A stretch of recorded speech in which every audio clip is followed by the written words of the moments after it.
Olá galera, tudo bem? Meu nome é Antônio Carlos, eu sou professor de Educação Física e nutricionista e estou aqui para conversar com vocês acerca de uma temática bastante emergente aí na contemporaneidade, que é a questão da mídia e os seus padrões, né? Em busca de um corpo perfeito.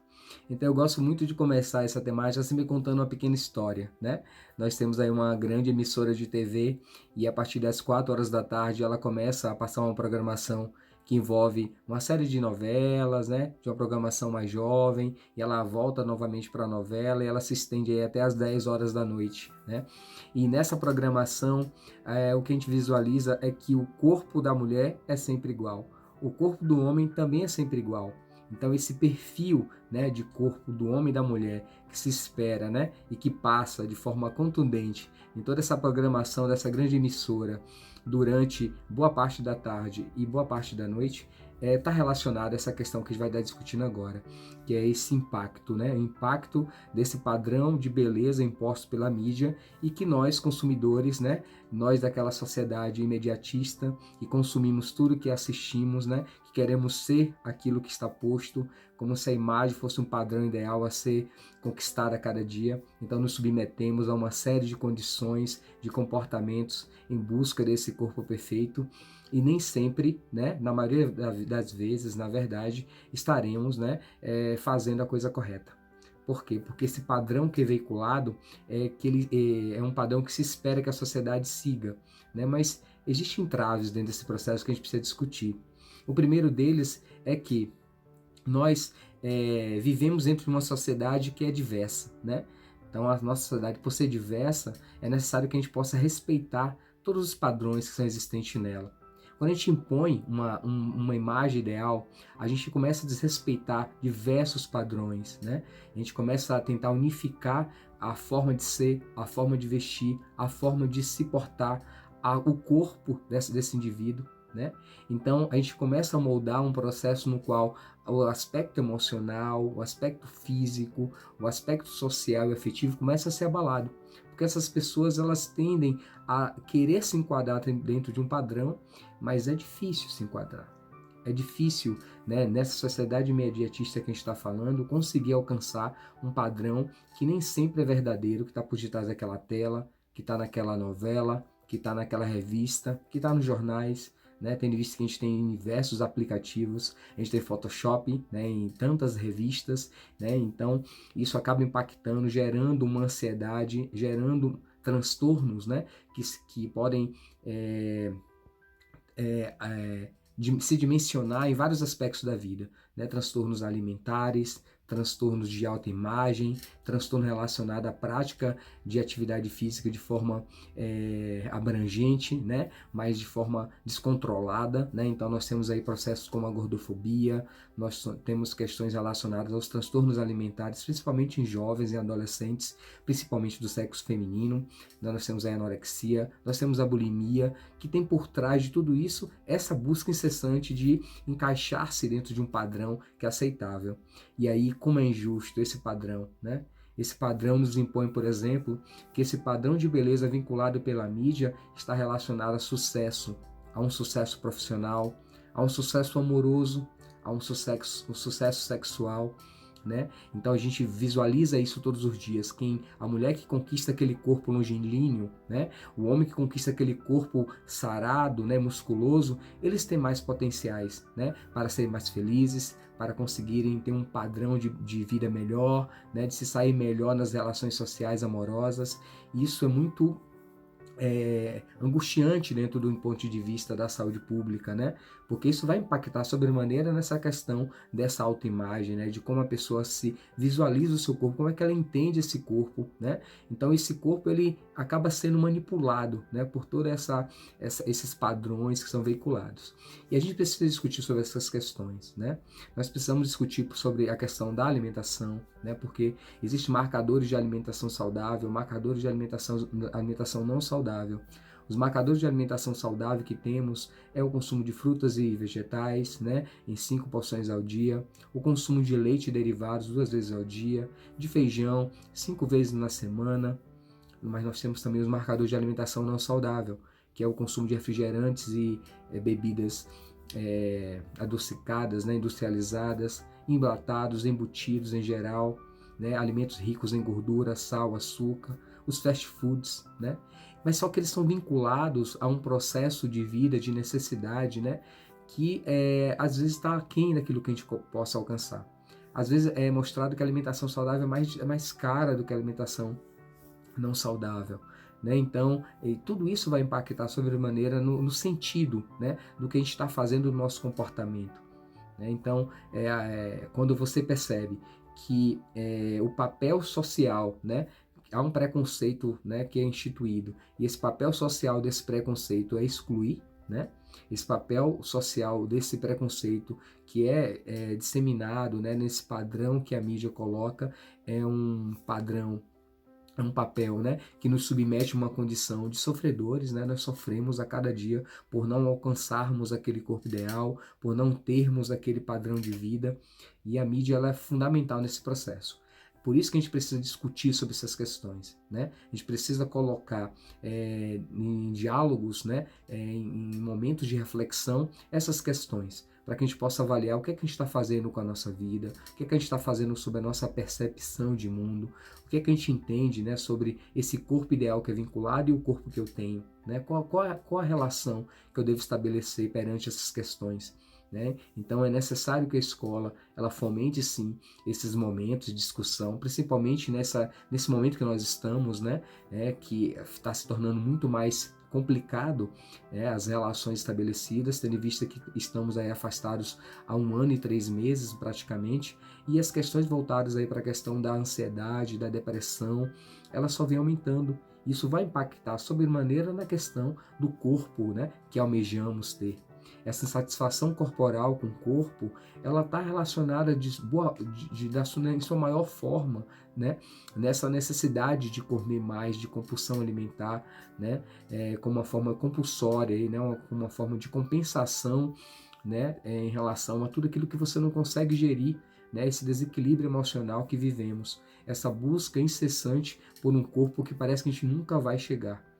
Então é necessário pensar, é necessário refletir, é necessário avaliar, né, qual o abismo existente entre a vida real e o que a mídia coloca. Né? Será que precisamos mesmo consumir esses produtos? Será que precisamos mesmo consumir esse corpo que é vinculado todos os dias, né? Que é bombardeado na nossa cabeça todos os dias e que a gente precisa sempre alcançar? Né? Será que é mesmo necessário ter uma sociedade, né, que apoie essas questões, que seja gordofóbica, né, uma sociedade que esteja discriminando, que esteja excluindo as pessoas que não se enquadram dentro dos padrões que são esperados? Então, eu volto a salientar a importância de discutir essas questões, né, do ponto de vista da questão da atividade física, da alimentação, que são 2 pontos importantes desse processo. É necessário trazer para os jovens, para os adolescentes, para os adultos, né, essa necessidade de repensar essas questões, né, de empoderar esses indivíduos, discutir políticas públicas, leis, né, que possam garantir esse acesso a informações de forma devida, que possam combater essa indústria da alimentação que coloca os personagens infantis em todos os tipos de alimentos, né, quando a criança fica sendo bombardeada por aquele tipo de personagem, ela consome mais alimentos industrializados. A gente precisa falar sobre a questão do preconceito, né, da discriminação, né, tratar isso de forma não velada, né, mas de forma aberta, né, para que as pessoas possam entender, ser sensibilizadas e a partir daí a gente montar um novo mundo, né, um novo processo de relações onde o respeito possa imperar. Então, de forma geral, né, para fecharmos essa discussão, peço, né, que vocês sempre reflitam, né, qual o papel social de vocês, né? Por que vocês precisam ser influenciados por um padrão, né, que está relacionado a conquistas, né, sendo que o que vai mesmo apontar essas questões é a nossa vida, né, o nosso entusiasmo de viver, né, a nossa alegria de estar no mundo, né, com o corpo que nós temos, né, com tudo que construímos. Então, fica aqui meu desejo, né, de maior sensibilização em relação a essas questões e um abraço para todos. Olá, tudo bem com vocês?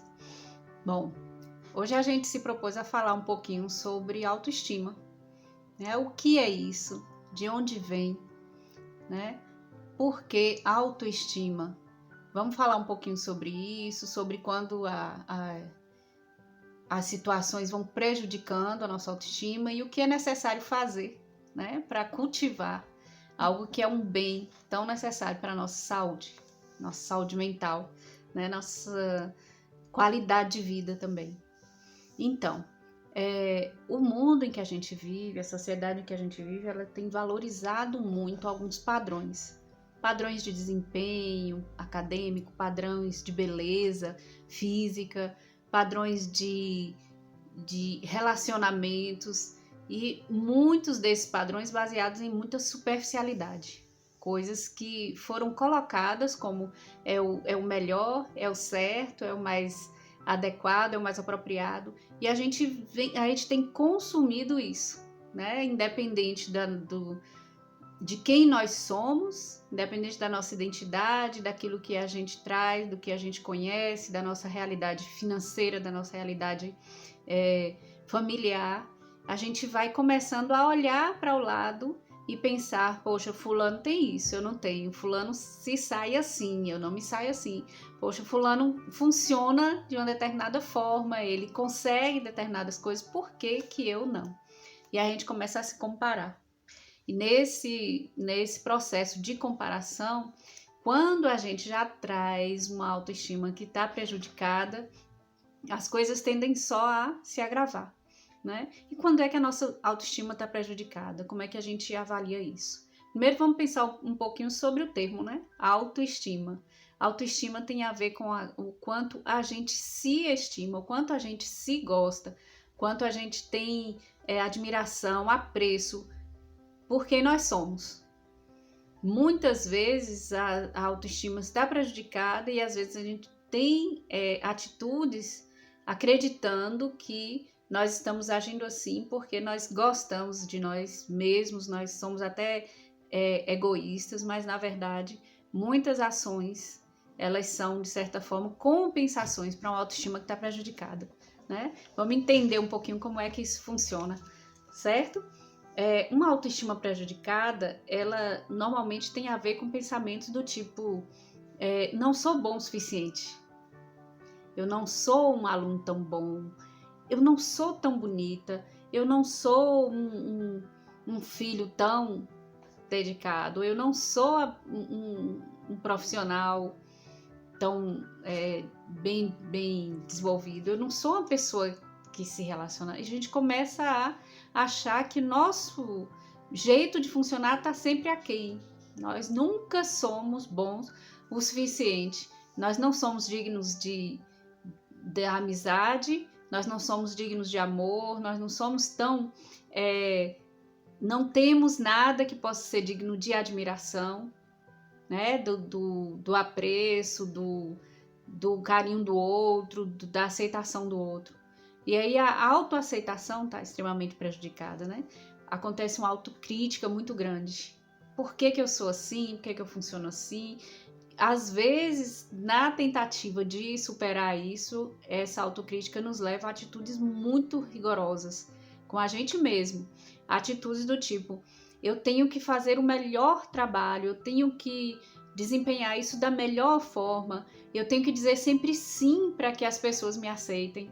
Eu não consigo dizer não, não sei dizer um não, porque eu acho que a pessoa vai ficar com raiva de mim, que ela vai se afastar de mim. Eu começo a ceder numa série de coisas que vão me ferindo, porque eu não consigo ser assertiva no sentido de dizer para o outro, isso aqui eu não aceito, ou aquilo eu não quero, eu não gostaria que fosse assim, comigo as coisas funcionam de outra forma, eu tenho esse pensamento com relação a isso, e a gente começa a ter dificuldade de se posicionar, tanto na nossa fala, na nossa interação social, como fisicamente. Às vezes, por conta da autoestima, a gente se inclina, né? A gente fica assim, meio que como se pudesse, a gente se esconderia, para que ninguém visse a nossa passagem em nenhum lugar, porque aquilo ali está sofrido.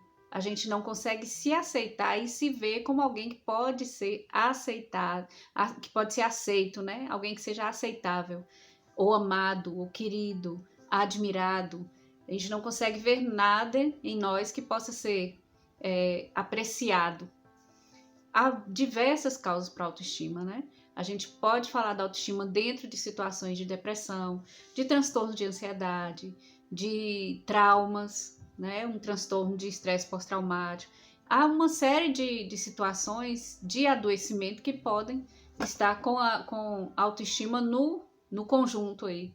Mas a autoestima também, ela tem causas em famílias muito críticas, muito rigorosas, onde não há apreço, não há afeto, não há reconhecimento daquilo que se faz, não há um tempo de qualidade para oferecer reforço positivo daquilo que a gente está fazendo, desenvolvendo.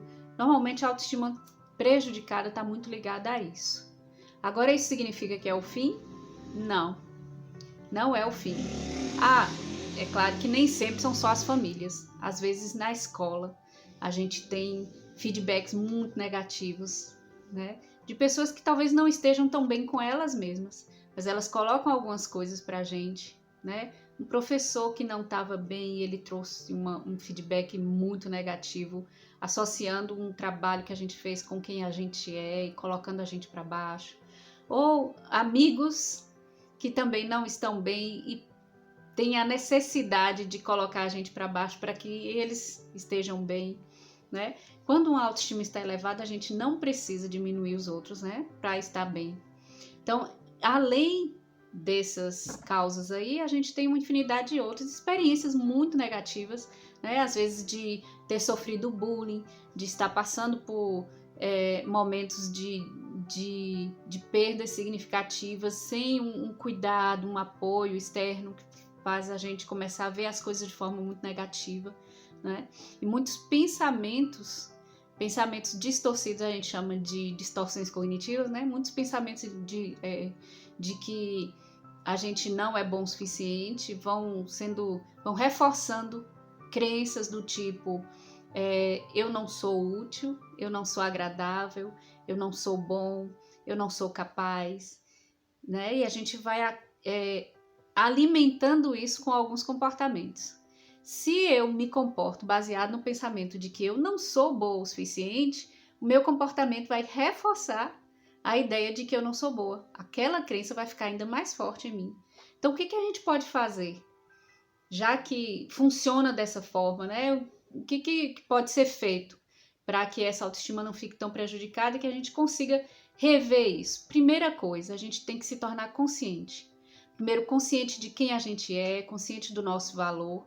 Nós temos um valor, nós temos uma identidade, nós temos algo que é essência nossa e que talvez esteja escondido aí atrás dessas ideias equivocadas. Então, a gente precisa começar tomando consciência também daquilo que é verdade e daquilo que é distorcido nos nossos pensamentos. Será que é verdade que eu sou uma pessoa incapaz, que eu sou burra, ou que eu sou incapaz de ser amada, incapaz de ter a admiração de um amigo? Ou será que isso é uma distorção do meu pensamento?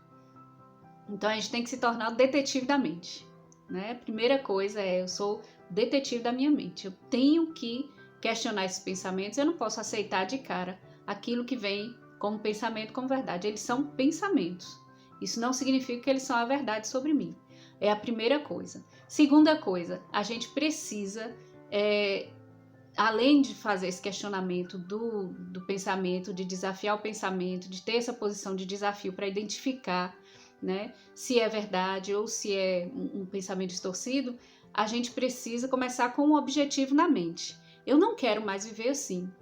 Então, o que eu posso fazer? Bom, eu quero mudar. Quais são as minhas metas? Né? Se eu acho que isso aqui não tá bom para mim, então eu vou trabalhar para alcançar um novo patamar. Não no sentido de me transformar naquela atriz linda e famosa que eu admiro, não. É dentro da minha essência, quais são os meus objetivos? Em que eu posso melhorar e que seja por mim, que não seja para alcançar o elogio, um reconhecimento do outro, que não seja dependendo da aceitação do outro. O que eu posso fazer? E vamos colocando micropassos, pequenos passos, para a gente alcançar isso. É outro passo, né? Outra possibilidade. Outra coisa essencial, você precisa se amar no sentido de ser paciente, ter empatia com você mesmo, ter a capacidade de aceitar. A gente chama de ser compassivo consigo mesmo. É como agir assim. Imagina que você tem um grande amigo, alguém que você gosta e admira muito. E aí, essa pessoa acredita que ela é inútil, que ela é incapaz, que ela é feia, que ela é desagradável, que ela é burra. O que você diria para esse amigo? E o que você faria por ele? Pensando assim, você volta e vai pensar: o que eu posso fazer por mim se eu sou meu melhor amigo? Se eu de fato me amo e sou capaz de olhar para mim com esse olhar compassivo, com esse olhar amoroso. Então, o que eu posso fazer por mim? Porque a gente se critica, a gente se coloca lá embaixo. Quando a gente olha para o melhor amigo, a gente fala: não, fulano não deveria pensar assim. Poxa, fulano é tão bom amigo, fulano tem isso, tem... De repente, a gente consegue uma lista rapidinho de qualidades e de virtudes desse amigo. Né? Por que a gente não pode fazer isso consigo mesmo? Né? Trazendo para nós esse cuidado, esse autocuidado. Então, autoestima requer autoconsciência. Eu tenho que ter consciência do meu valor, consciência de que nem tudo que eu penso é a verdade, mas está influenciado pelas coisas que eu sofri, que eu vivi. E ter essa capacidade de eu tenho que parar para começar um passo de cada vez, olhar para mim como o meu melhor amigo olharia, né? Ou como eu olharia para o meu melhor amigo, né? Como é que você faria se fosse assim? É simples? Não. Leva tempo, requer esforço e às vezes a gente cai em algumas ciladas, né? Da baixa autoestima. Mas é muito possível, muito possível. Se vê que não tá dando conta, que não tá conseguindo sair desse... eu vou chamar aqui de do circuito da baixa autoestima, não está conseguindo sair dali, procura ajuda. Procura ajuda de um amigo, de um familiar, de um professor, de alguém que possa te ajudar a identificar. Será que o que eu estou vivendo é fruto de baixa autoestima? Será que tem algum transtorno por trás dessa baixa autoestima? É tudo que eu já vivi, que eu já passei? E essa pessoa pode te ajudar, né, a encontrar o caminho para começar a fazer diferente, um passo de cada vez. A gente vai conseguindo tirar as capas ali da negatividade, da autocrítica e encontrar a nossa essência. E eu espero que vocês consigam encontrar a essência de vocês e viver com autoestima lá em cima, elevada, quando a gente não precisa necessariamente pisar no outro, nem ser igual a ninguém, para se gostar, para se amar. Um grande beijo, um abraço enorme para vocês e fiquem com Deus.